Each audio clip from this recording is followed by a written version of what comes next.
People say that Montessori education is very different from traditional education. What do you think about that? Okay. Traditional education is actually quite top down, as we have experienced it. I'm sure a lot of you went through that, and the teacher just tells you all these, all this information, and then you just have to take it as it is and then process it. And a lot of times there's hardly enough time to process it before you have to move on to more information. So it's really difficult for some children who have problem grasping certain concepts, and then they have to build on that. So it becomes very daunting as they move on to higher levels. So and a lot of my students have told me that why they're studying is because they have to go through tests and exams, which is very sad, because they have lost the meaning of learning.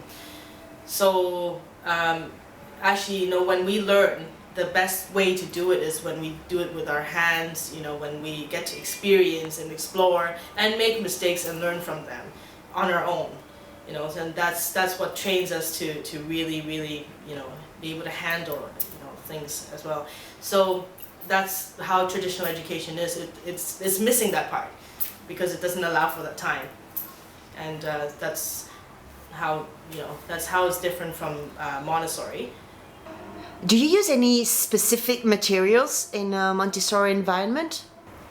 Dr. Montessori was a scientist, and so the way she developed materials was in a very scientific, systematic way. And so because a lot of the materials were preparations, direct or indirect, for the children's future learning in the curriculum, such as in math, we deal with the decimal system. Everything's from 1 to 10.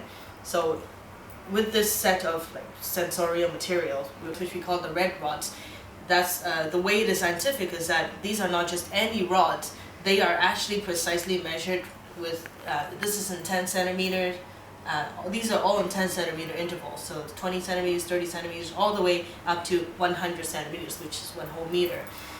So these are not regular rods. They are particularly prepared in that way so that the child has a clear perspective of what the measurement is. Although at this point they may not know exactly what the numbers mean, but they already have a sense of what the length, how they relate to each other. And this is not just any building block. It is measured precisely in dimensions of 10 centimeters. So there are 10 centimeter cubes, 9 centimeters, 8 centimeters, all the way up to a 1 centimeter cube. So when the child is building this, they actually get another, another perspective of what these particular dimensions are. And another manifestation of the decimal system is from these cylinder blocks, which they take out, mix up, and then try to replace them in the right slot.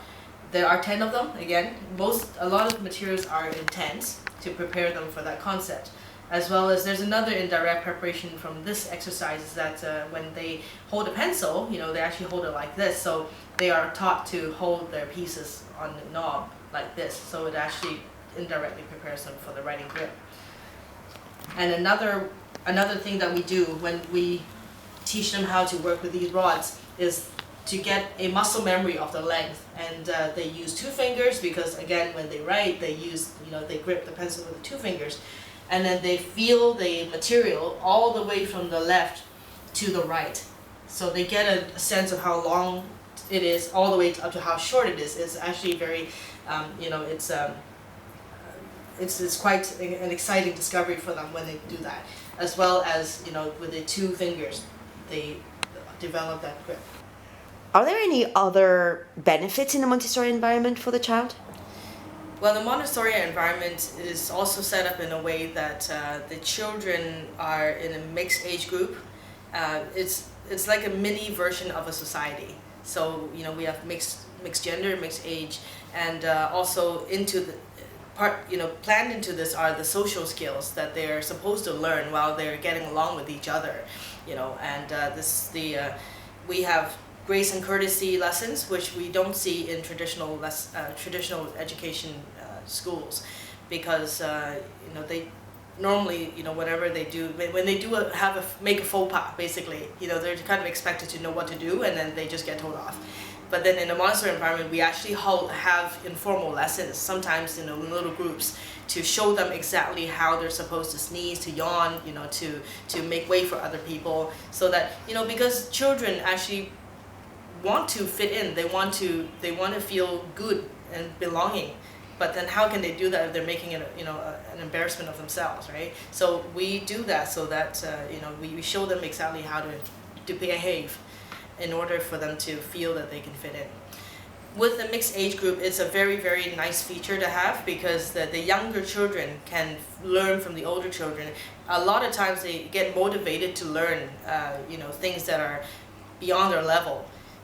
They get excited because they see the older children doing it. They know, I want to do that too. But of course we tell them that, when you learn how to do this, we can teach you show you how to do that. And with the older children, they get an opportunity to show the younger ones how to do things, and they can practice their leadership, and it also makes them feel good about themselves, and they reinforce what they learn as well when they do that. So this is a very nice feature in a Montessori classroom, which is not seen anywhere else. So do you think it is necessary to go all into Montessori? Well, I realize that a lot of parents may not be ready to send their child to full-time Montessori because of different concerns. But then it is a good supplement and a complement to have to their child's traditional education that they get, because in the traditional model they don't accommodate to the child's pace of learning, right? So they could be going too fast or a little too slow for the child. In this environment in Montessori classroom, they because most work is done on an individual basis, and it's the guide who observes the child to see where he's at, and then develops from that point. That is definitely accommodated for. So and because of that, the child doesn't feel the pressure to learn what he's not ready to learn yet. And also because he also gets to choose what he wants to learn, he would feel naturally motivated to do so. So this way it keeps the child's fire of learning going. And that is very important if you want your child to be able to enjoy and really keep learning for life. Yeah, so it would be a very good complement and supplement to have on top of what he's going through at school right now.